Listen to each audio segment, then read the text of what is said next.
All right. Today's topic of conversation is going to be how to get your team to deliver work on time during this COVID-19 crisis.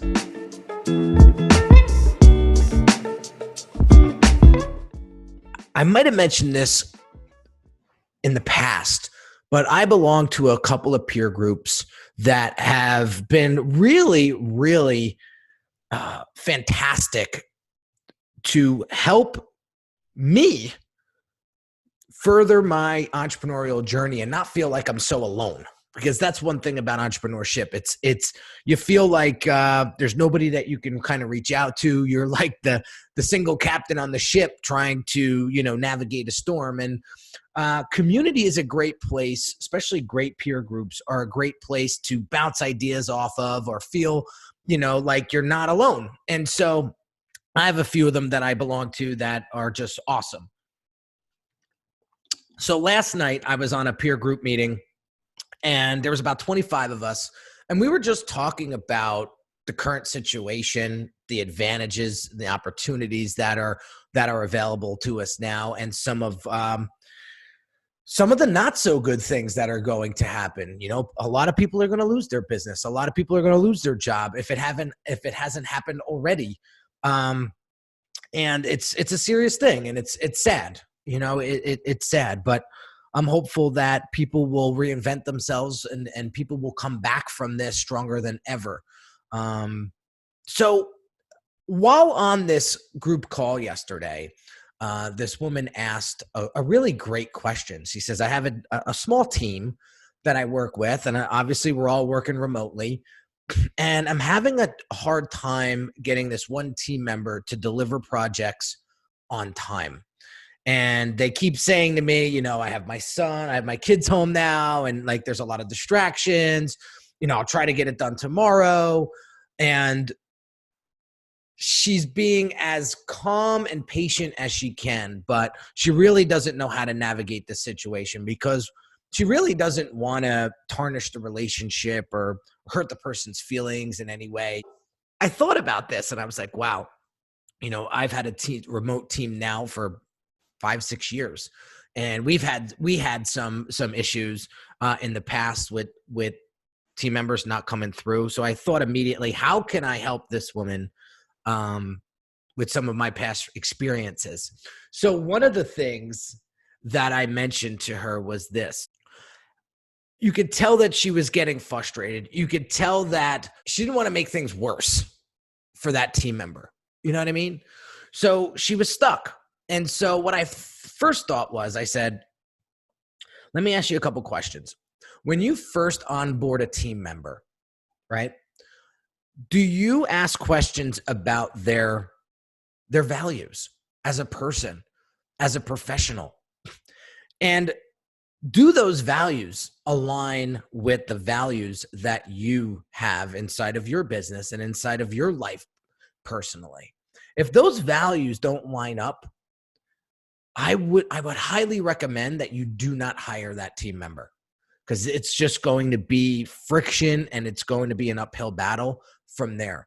I always tell my clients, and I always tell people that are building out their teams, that you want to hire people based on their set of values, how they see the world.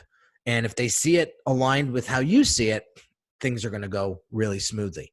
The other thing that I asked her was, is she clear with her expectations when she assigns that particular project to a team member? So we have a process inside of Unique Designz that we do. So when we assign a project, we have to administer a due date. And we have a protocol on what needs to get done. And if they cannot complete that project on that desired date, they need to reach out to either me or my project manager as soon as possible so that we can reassign that project to somebody who can get it done at that due date, right? So being very, very clear on those expectations is very, very important. The other thing that I mentioned to this woman was this. Well, I asked her this question. Do you explain to the team member how not getting this job done on time affects client relationship, affects our bottom line as a business, affects our reputation. Do you clearly communicate that with the team member? Because if the team member doesn't know why it's so important to get jobs done on time, because they're probably not thinking like that, right? They're not the entrepreneur. You are. You're the business owner. They're the person hired to do the task. So they may not be thinking like that, and you can't assume that they are. That's some of the things that I explain to past team members, where when we don't get this job done on time, that's like a little demerit that goes on our report card. And the more demerits you have on your report card, the crappier the grade. Here's the point. If they want to continue getting work from me and still become part of my team, then they have to deliver, right? Because that weakest link is going to bring down everybody else. So I try not to say this in a way that's threatening, but I say it in a very calm way. Like we typically have a 3 strikes you're out process here. If you're late 3 times, we have to reconsider keeping you on board, and we have to consider giving the work that is assigned to you to someone else that can get the job done, because our reputation's on the line here.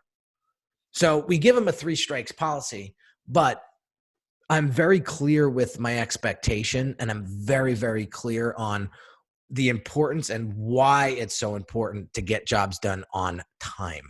When you communicate that way to your team members, they're going to get an understanding of why this is so important. And when you deliver that, then it's on them, right? They know there's no secrets. There's nothing hiding behind why you think it's so important to get this job done. So those were some of the things that I was asking the woman yesterday when we were on this call, because she was like, oh my God, this is brilliant. She was like, I could see where I'm deficient in things and why I'm getting the results that I'm getting. And I'm like, it's just a matter of defining the expectations, being clear on the protocol, and explaining to them why this is so important to you. Next time you go to onboard a new team member, it's the first question. Ask some value-based questions. How important is it for you to get jobs done on time? And just let that potential team member speak, right? And just take notes of their response. You're going to know whether or not that person's going to be a good fit for your team. I hope you got some value out of this, guys, because this is a new normal for some people. Some people are not used to working from home. The distractions are coming in left and right. There's no real clarity and focus. They don't feel like they're getting anything done. And that's a struggle. Just some tips when it comes to working with a team remotely and communicating with them efficiently so that they can get work done on time for you, so that you have a happy client, you have a great reputation, and that work gets done when it needs to get done. Real quick, guys, if you haven't downloaded my brand strategy guide yet, there is going to be a link in the show notes to go grab that guide right now, especially if you want to grow and start to scale your business online. I'm giving you a step-by-step playbook here. All right. So make sure you grab that. And if you haven't checked out those case studies yet, I'm going to send I'm also going to have a link in the show notes for you to check out those case studies, because we will demonstrate in that little video series how we have helped our clients scale their businesses online. And I see this big wave coming in now. There's a lot of focus on going digital and really bringing things online. So be happy to help you with that stuff. So have an amazing day. Stay safe, stay healthy, and I'll catch you on the next episode real soon. Take care.